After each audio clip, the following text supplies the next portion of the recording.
Muito bem.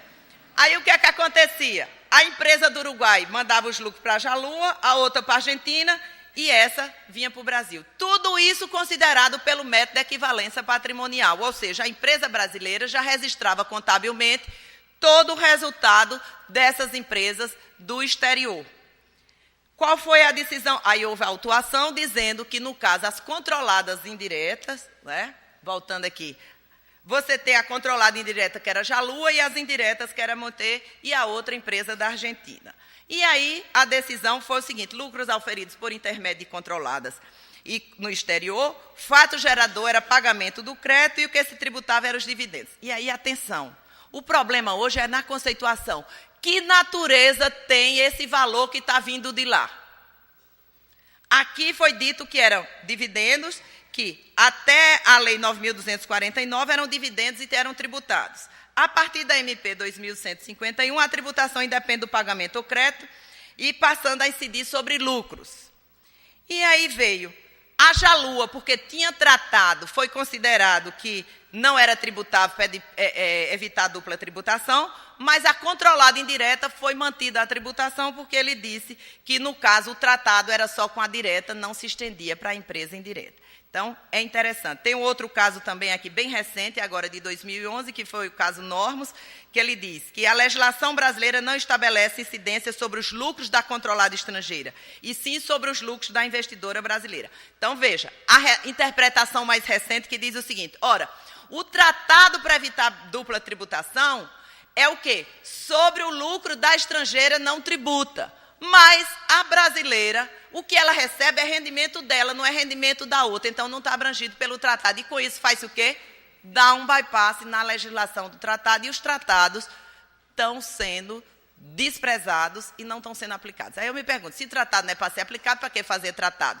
Por quê? Porque todo o rendimento que chega aqui é rendimento da empresa daqui, não é rendimento da outra, né? Mas é isso que está sendo feito. Volta a falar no método de equivalência patrimonial, aí diz, logo a tributação recai sobre a empresa brasileira e afasta o artigo 7º do tratado. Muito bem, prosseguindo, ele diz que não há um padrão único da legislação CFC e diz que no Brasil tem sim uma legislação CFC, né? Muito bem, prosseguindo aí, eles consideraram que deveria a variação cambial não ser considerada como despesa, porque também a variação cambial não é receita. Até aí, tudo ok. E a compensação do tributo pago no exterior, né, porque o tratado diz, sim, que é através exatamente da compensação do tributo que você anula essa tributação. O que é importante com relação à questão do lucro do exterior? Agora é identificar a natureza do que está vindo para você saber se aplica o artigo 7º, 10 ou 21 dos tratados do modelo OCDE. Por quê? Porque para fugir da parte que diz que não se tributa para evitar a dupla tributação, está se interpretando que uma hora é lucro bruto, outra hora é receita, outra hora é lucro renda, outra hora é dividendo, outra hora é resultado de participação societária e outros rendimentos. Ora, excluindo lucro, tudo mais se considera que vai ser tributado no Brasil. Ora, pelo método de equivalência patrimonial, você tem o resultado da participação societária e sim é tributado no Brasil e parece ser esse o caminho que está indo o Supremo. O que é que nós temos que ver? Tratado tem que ser aplicado porque isso mexe com o próprio conceito de federação e o próprio conceito do Brasil internacionalmente. Se não obedece os tratados, como fica a Constituição e o artigo 98? Aqui falando só um pouco do regime CFC, ou seja, nos outros países tem tributação do lucro do exterior, regime CFC, e aí o que é que acontece? Só que, na maioria dos países, essa legislação, para combater abuso no planejamento, ela só se aplica para operações de colocadas e controladas que estejam em paraísos fiscais ou tributação privilegiada. Claro, se é uma norma de transparência fiscal para evitar evasão, quando a operação de coligada e controlada se der com empresa que não esteja no paraíso fiscal, não vai haver diferença de tributação. Por quê? Porque tem o imposto para compensar. Só vai haver diferença de tributo no Brasil quando for paraíso fiscal. Por quê? Porque como a alíquota é menor, na realidade, há uma diferença de tributo para pagar aqui. Ou, se a empresa brasileira estiver tendo prejuízo, ela não vai compensar o imposto pago no exterior. Por quê? O lucro vai compensar com prejuízo e esse imposto não vai poder ser compensado. Então, eu entendo que o Brasil não tem uma regra CFC de jeito nenhum. Tá? Na realidade, a nossa regra ela visa aumentar a arrecadação e aí o aspecto que aparece e se externaliza é para combater a evasão, mas na realidade o que nós temos é exatamente uma norma de arrecadação. Se precisa arrecadar muito, etc., é outra coisa, mas é uma norma de arrecadação. Na realidade, na norma brasileira, ela só se aplica se tratar de controlada coligada, se não for, não se aplica. Antecipa o momento de pagamento do imposto, o total do resultado ativo e passivo, esse aqui sim fere o conceito de renda, porque só está tributando tudo, inclusive a atividade econômica da empresa, porque você não considera os rendimentos ativos, só os passivos, não compensa prejuízo, não pode haver tributação por ficção legal, sob hipótese nenhuma. No máximo, uma presunção, que aí o sujeito comprove que tinha um propósito negocial, que aquela operação com controlada no exterior não era só para reduzir a carga tributária brasileira, mas a norma não permite isso. Aí sim há uma outra inconstitucionalidade na norma. No caso dos dividendos, se ele já tributa no momento que apura o balanço, o que é que acontece no momento que esse dividendo é distribuído? Não pode haver nova tributação. E aí o que é que acontece? Desconsidera a posterior destinação dos tributos. E os tratados? Tem um recente acordo do ministro Castro Meira, no RESP 161, que ele diz que, na realidade, os tratados, e aí ele cita expressamente o professor Heleno Torres, de forma brilhante, revogação funcional de regra interna. Ou seja, o tratado não revoga a legislação interna, ele apenas funcionalmente, naquele caso, vai se aplicar o tratado e o acordo internacional. E, na realidade, fazendo uma síntese, eu sei que meu tempo já acabou, mas o doutor Ricardo generosamente me cederá 2 minutos, né? O que é que a gente acontece? Se essa lei mexe no conceito de renda, e a gente já tocou sintetamente, onde ela mexe no conceito de renda, porque tributa o lucro integralmente, ela viola a Constituição, onde ela delega, faz delegação legislativa para a lei ordinária e para o regulamento, também ela viola. Ficção legal, não se pode admitir. Ela, indiscriminadamente, ela fere a moralidade e a transparência, porque ela inclui todos os países, todas as receitas, alcança coligadas e controladas, só alcança lucros e não prejuízos. Os tratados, se não respeitados, ela vai ser inconstitucional. E, na realidade, ela não viola a Constituição, a lei ordinária tratar do momento da disponibilização, porque esse momento, na realidade, é uma antecipação de momento de tributação. Ele, em si, não afeta a base de cálculo do imposto. A ADI que nós temos hoje lá, ela simplesmente se ateve a discutir isso aí. Daí porque os ministros estão considerando que essa norma é constitucional, embora ela tenha embutido outras inconstitucionalidades. E aí a gente diz que o poder de tributar não pode ser o poder de extinguir. Por quê? Essa tributação dos lucros do exterior, feito de forma indiscriminada, onde há propósito negocial, onde o país não está no paraíso fiscal, tributando tudo sem compensar prejuízo, ela afeta a concorrência da empresa brasileira e aí sim ela está tributando acréscimo patrimonial, ou seja, fere o conceito constitucional de renda, que para mim está na Constituição. Ora, se o conceito de renda não é constitucional,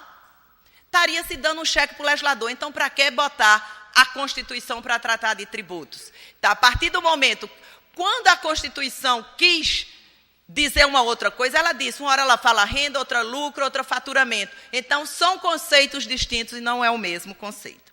Então, muito bem, diante desse tsunami tributário, eu sugiro uma praia maravilhosa lá em Pernambuco, né, onde você possa parar o seu porto seguro e aproveitar para ir ao 12º Congresso Internacional de Pernambuco, corrigindo o que a doutora Dione disse no começo, é o maior congresso do Brasil, embora esse também seja maravilhoso. Obrigada.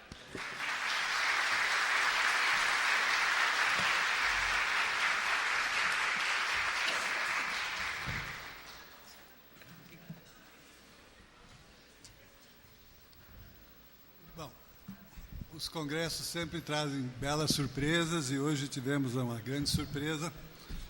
com a exposição da Maria Elbe Queiroz, que em 25 minutos, um pouquinho mais, mas trouxe uma síntese da complexidade dessa questão. E o que ela, na realidade, trouxe, e deixou bastante saliente, é que essa tributação é uma tributação consolidada de resultados, e que essa consolidação é feita na medida em que arrecada e é negada a partir de que ela traz oneração aos cofres públicos. Na realidade, esse é um tema, e eu gostaria de chamar a atenção para as pessoas, que está envolvido diretamente com as mudanças das regras contábeis no país. Nós estamos implantando gradativamente, está implantado o IFRS, que nada mais é do que uma contabilidade historicamente consolidada, em que ela desconsidera a personalidade jurídica das pessoas envolvidas em grupos econômicos e busca o resultado do grupo, independentemente das questões ou das particularidades de cada empresa. E essa questão, então, já está diretamente envolvida. Essa questão está diretamente envolvida na medida que se consolida para tributar o que a lei civil veda, no sentido de considerar a personalidade jurídica independente de cada pessoa no país.